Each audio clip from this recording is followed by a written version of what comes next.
গল্প লাজ কল্পকাৰ মহাদেৱ নাথ পাঠ দীপাঞ্জলি দেৱী।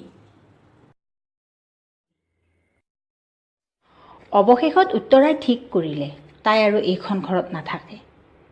আগৰবাৰ নাথাকোঁ বুলিয়ে ঘৰলৈ যাওঁতে দেউতাকে বুজাই বঢ়াই আকৌ এই ঘৰখনত থৈ গৈছিল। তাই বুজি পাইছিল যদি তাই নাহোঁ বুলি জিদ ধৰে তেনেহ'লে ভাই ভনীৰে পাছোতা পৰিয়াল লঘোণে মৰিব। একেবাৰে পেট মচা ভায়েকটোৰ কথা ভাবিলে তাইৰ বেয়া লাগে। মুখখনতকৈ পেটটো তাৰ যথেষ্ট ডাঙৰ। গেৰ গেৰকৈ দিনে দিনে পেটটো ওলাই গৈছে, লগে লগে সোমাই গৈছে চকুকেইটা। স্কুলত তাইক ছাৰ বাইদেউসকলে বৰ মৰম কৰিছিল। ৩য় শ্ৰেণীলৈ তাই প্ৰথম হৈ পাছ কৰিছিল।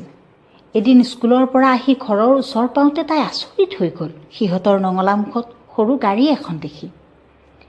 গাড়ী লৈ আহিবলগীয়া সিহঁতৰ কোনো মিতিৰ কুটুম্ব নাই। তেনেহ'লে গাড়ীখনত কোন আহিল? ঘৰৰ বাৰান্দাতে বৰ ধুনীয়া কাপোৰ পিন্ধা মানুহ এহাল বহি আছে। দেউতাকে ওচৰতে পীৰা এখন পাৰি কিবা কথা পাতি আছে। কিতাপ পত্ৰবোৰ টেবুলৰ ওপৰত থৈ তাই বাহিৰলৈ আহিল। মাইকী মানুহজনীয়ে বৰ মৰম লগাকৈ তাইক ওচৰলৈ মাতিলে। মাজনী, চাওঁ এইফালে আহাচোন। কি নাম তোমাৰ? বৰ বিনয়েৰে তাই নামটো ক'লে। মানুহ দুগৰাকীক তাই চিনি পোৱা নাই। তাইৰ উৎসুকতা বাঢ়ি গৈছে। মানুহ ঘৰ ভাল মাজনী।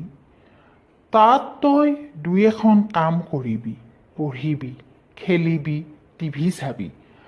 আমি তোৰ খবৰ ল'বলৈ গৈ থাকিম নহয়। ঘৰৰ ভিতৰলৈ মাতি নি দেউতাকে তাইক কথাখিনি ক'লে। তাই আপত্তি নকৰিলে।